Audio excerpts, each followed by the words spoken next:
കേരളത്തിൽ മലബാർ ഏരിയയിലുള്ളവരായിക്കോട്ടെ അല്ലെങ്കിൽ തെക്കൻ ഭാഗത്തുള്ളവരായിക്കോട്ടെ റിയൽ എസ്റ്റേറ്റിൽ എല്ലാവരും കോമൺ ആയിട്ട് ഇൻവെസ്റ്റ് ചെയ്യുന്ന ഒരു സ്ഥലമാണ് കൊച്ചി എന്നുള്ളത്.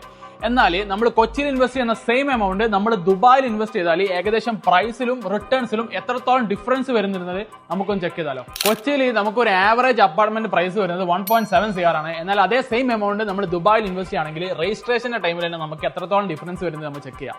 കൊച്ചിയിലാണെന്നുണ്ടെങ്കിൽ 1% നമുക്ക് രജിസ്ട്രേഷൻ ഫീ, സ്റ്റാമ്പ് ഡ്യൂട്ടി, GST എല്ലാം കൂടെ കഴിഞ്ഞ് ടോട്ടൽ 13% ടാക്സ് തന്നെ വരുന്നുണ്ട്, അഥവാ 22 ലക്ഷത്തോളം. അപ്പോൾ നമുക്ക് നമ്മുടെ പ്രോപ്പർട്ടി വാല്യൂ 1.7 CR നിന്ന് 1.92 CR മാറും. സോ ദുബായിലാണെന്നുണ്ടെങ്കിൽ നമുക്ക് ആകെ വരുന്നത് 4% DLT മാത്രമാണ്. സോ 6,80,000 റുപ്പീസ് ആണ് വരുന്നത്. സോ നമ്മുടെ പ്രോപ്പർട്ടിന്റെ വാല്യൂ 1.7 CR നിന്ന് 1.76 CR മാറുന്നുള്ളൂ. സോ ഇവിടെ തന്നെ ദുബായിൽ നമുക്ക് 15 ലക്ഷത്തോളം നമുക്ക് ലാഭമായി. സോ ഇനി വൺസ് നിങ്ങൾക്ക് റെന്റ് ഔട്ട് ആണെന്നുണ്ടെങ്കിൽ നമുക്ക് കൊച്ചിയിൽ ഏകദേശം ഒരു ആവറേജ് റെന്റൽസ് കിട്ടുന്നത് 3,60,000 ആണ്. എന്നാൽ നമുക്ക് ആഫ്റ്റർ ടാക്സ് നമുക്ക് നമ്മുടെ കയ്യിലേക്ക് വരുന്നത് 2,52,000 റുപ്പീസ് മാത്രമാണ്. എന്നാൽ നമുക്ക് ദുബായിലാണെന്നുണ്ടെങ്കിൽ നമുക്ക് ആനുവൽ ആവറേജ് റിട്ടേൺസ് കിട്ടുന്നത് 19,20,000 റുപ്പീസ് ആണ്. നമുക്കിവിടെ ടാക്സ് വരുന്നില്ല, ഫുൾ എമൗണ്ട് നമ്മുടെ പോക്കറ്റിലേക്ക് വരുന്നുണ്ട്. ഇവിടെ തന്നെ നമുക്ക് ഏകദേശം 16 ലക്ഷത്തോളമാണ് നമുക്ക് ലാഭമുള്ളത് ദുബായിൽ ഇൻവെസ്റ്റ് ചെയ്താൽ. സോ ഇനി നിങ്ങൾ ഈ പ്രോപ്പർട്ടി സെല്ല് ചെയ്യുകയാണെങ്കിൽ കൂടി നമുക്ക് കൂടുതൽ ക്യാപിറ്റൽ അപ്രീസിയേഷൻ കിട്ടുന്നത് ദുബായിലാണ് കമ്പാരിറ്റീവ്ലി.